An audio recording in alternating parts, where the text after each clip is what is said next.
Hey guys, I just started a new channel to take care of my other hobby, which is boats and not cabins. So check out this boat I just bought for my father-in-law.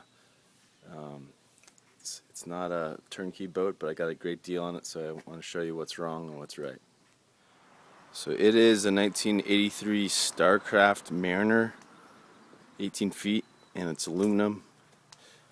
You can see it's riveted. It's in really good shape for being 83. I mean, there's a couple scratches on these graphics, but not much for the age. Came with the Honda 7.5 horsepower 4-stroke kicker, 70 horsepower Johnson, which I'll get to later. Prop's kind of dinged up, but it's from originally from Chehalis, which is freshwater instead of saltwater. Most of the boats around here are saltwater boats. So this guy fished in the Columbia River. Looks like it's got the original upholstery. Got the leaning post style chair there, so you can fish off the back. Just flip that. Center console, you can see the vinyl's kind of sun checked on the dash, and the wiring.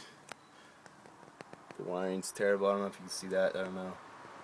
Looks like owners just rat's nested it. Rat's nest to rat's nest, you know, instead of cleaning up the wiring. Because there really isn't that much electronics. I see a fuel gauge, an hour meter, and a fish finder, and then the motor controls. I mean, no 3 switches. There's no need to have that many wires. And back here is just another mess. So I'm going to remove all the extra wires. Brings me to today's project. It had one soft spot in the floor, and the great thing about these aluminum boats, you know, the deck's screwed down, so I peeled back this vinyl. It stayed intact, which is amazing. And you know, the structure under there is good because it's aluminum. So I'm going to slide in a piece of pressure treated. I couldn't find marine grade plywood, and I don't know if I really need to mess with that. I can always redo it if I had to, but you can see the former owner had a custom fuel tank made. I think it's 25 gallons. And it's got a little fishing chair up there. There's a live well under here. Pops open. I don't know if it works. I heard one of the pumps turn on. There's a bilge. That's the fuel tank vent, I guess. That was added afterwards. Because I imagine this boat had portable tanks. I mean, there's no dents in this thing. I can't. For being how old it is, it's in great shape. Don't do this to your boats, guys. Using wire nuts and just kind of homemade half-assed wiring, you know. That'll get you on the water quicker for the weekend, but you know, you're probably not going to get back around to fixing this. And then by the time you do, you've already forgotten what wire's what. So that's the mess I'm dealing with now. I'm going to have to disassemble each circuit one by one, or maybe just rip it all out and rewire it, because there's really not a whole lot I need on this boat as far as electronics. Let's look at rat's nest number 2. Oh goody. That looks like a lot of fun to play with. I mean, I don't know why there's so many wires on this boat. I know there's 2 pumps. One's a bilge. You can see it under the peeking out there. There's one for the live well. So I believe if I turn this to all,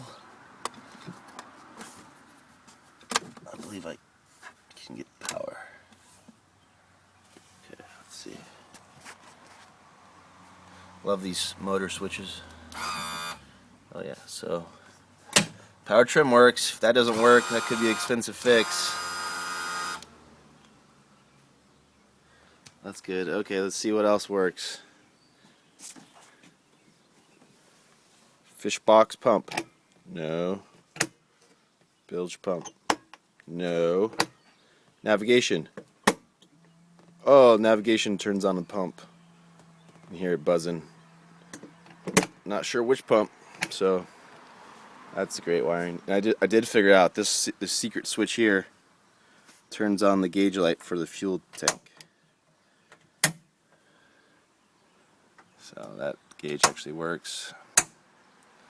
It's always hot though even when the key's out, so I'll have to fix that. This thing power's on. That's about it. So it's probably garbage.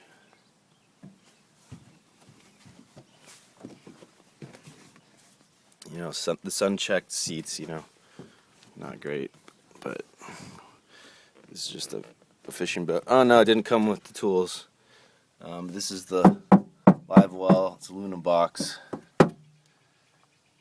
It's kind of interesting. There's no liner, but there's the, I don't know, is that the drain or the water comes in? I don't know anything about live wells. Never had one. This is my first one. Out of like 8 boats in this. I don't know what that is either. Oh, it looks like it's got slits in it, so it must like spray the water. Looks like a little homemade jobber, but this might become a cooler. I don't know. It sounds cold enough. Beer cold, I don't know. But it came with a little battery tender for a trolling battery. Big wires there for our trolling motor.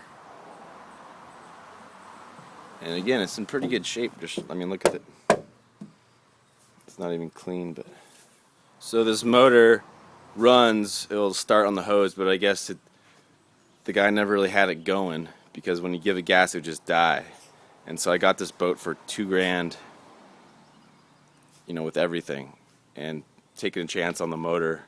I saw it run, but thinking I might get a full rebuild on it because I'm getting this for my father-in-law, and I don't want him to have any problems and yell at me. So we'll see. I checked the compression. It was 110, 100, 110, which is just on the cusp of okay. So we'll see. It's those compression readings. They don't always tell you the whole story. I had a Yamaha blow up with great compression. Still has the VRO system. So we're looking at here. I know half the people I talk to say take this out, and the other half say don't take it out. So we'll see. I don't know much about these OMC motors. Alright guys, so back to the floor. You can see this shiny line is the edge of the plywood that was here. And so I made a template out of cardboard. It just fits in there. Because I've cut my treated piece of plywood the square dimensions, but now I have to kind of make the perfect radius to follow the boat because not all of it sits on the ribs. So I think this is the template I'm going to use. Because I know this is 16 to here to here, but the radius, you know, is not just, you can't just draw a radius because it's kind of a custom. Okay, so I took my nifty handy dandy template here and transferred it right to this treated half-inch plywood, and then flipped it over on the other side and transferred it to this one. And I make sure that the measurement I want to end up at is on that side and the same one on this side, and I kind of fudge the angle here to kind of hit that, and I have to shave it down, then I have to shave it down, but I want it bigger rather than smaller, you know. And when I cut this, I always use purple respirator cartridges because this stuff is nasty. It's fucking poisonous. Make you sick.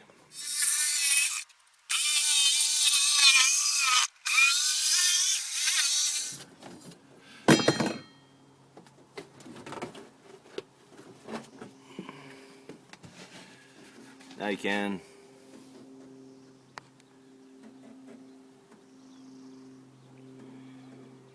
So it's a pressure treated plywood piece, not as good as marine grade, but couldn't find any today, and this will last a long time. It's got